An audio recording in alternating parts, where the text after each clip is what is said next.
On a party in Scotland, three witches wanted to deal with Macbeth. The Duncan, king of Scotland, asked for reports of the battle against the Irish. The captain told the king that Generals Macbeth and Bouts fought bravely, and Duncan moved to Macbeth. The three witches met again and spoke with Macbeth about their future in the kingdom. The wit of which completed when Ross told him. The Duncan king thanked Macbeth for his heroism and said he was going to give up his throne. Macbeth's wife discovered her new position and she thought it was not enough for her family, so she planned to remove King Duncan from the throne. Macbeth wanted to kill Duncan to keep his throne, but I thought how terrible it would be. His wife was angry that he had made that decision, but convinced him to do so. They thought at first getting that king drunk and then kill him. Later that night, Banquo and his son Flint were doing guard in the castle. Flint said that it was too late, after midnight. His father said yes, 'cause he was tired. Macbeth arrived to the place where they were, and told them to go to sleep. They left, and the king's room was watched over by soldiers who got drunk at dinner. Macbeth returned with his wife and told her again that he was against to kill the king, but Lady Macbeth knew how to convince him to do it. After that, she said that the knights were ready for the murder, and Macbeth got out to his mission.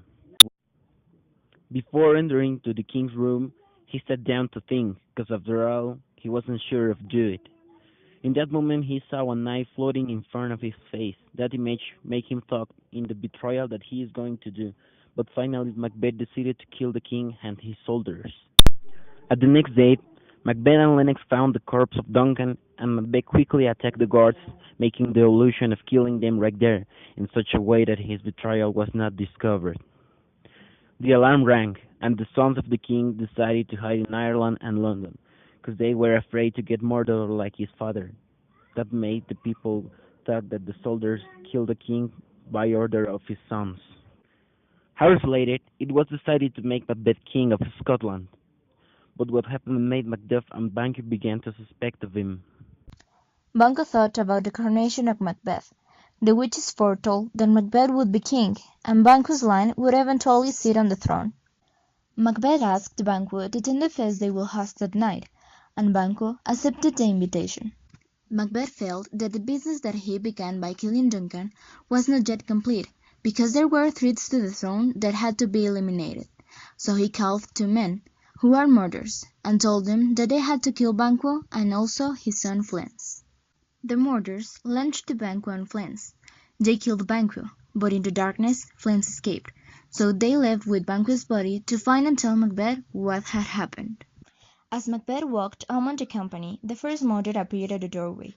Macbeth spoke to him for a moment, learning that Banquo was dead and Flint had escaped. Macbeth went to sit at the head of the royal table, but found Banquo's ghost sitting in his chair. Macbeth spoke to the ghost, which was invisible for the rest of the company. Lady Macbeth made excuses for her husband, saying that he occasionally had some visions. The ghost disappeared, and Macbeth recovered, telling his company he had a strange infirmity which was nothing. However, Banquo's spectre reappeared and shocked Macbeth. Continuing to make excuses for her husband, Lady Macbeth sent the alarmed guests out of the room. Suddenly appeared on stage in a dark cavern, a bubbling cauldron hissed and spurred and the three witches. The witches made predictions to Macbeth. These predictions were about that, crown, and Macduff. Macbeth didn't know the meaning for these predictions, but after this the witches disappeared. Then they killed the entire Macduff family without doing anything.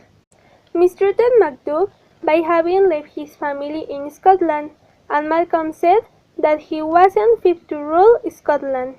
After a while, Malcolm changed his mind and decided that Macduff would be his ally.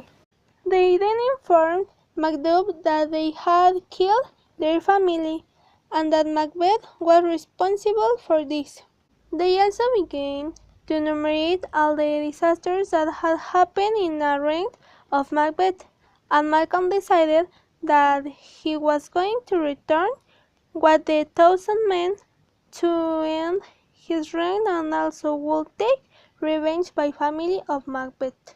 A doctor and a gentlewoman discussed Lady Macbeth's strange habit of sleepwalking. She seemed to see blood on her hands and claimed that nothing would ever wash it off.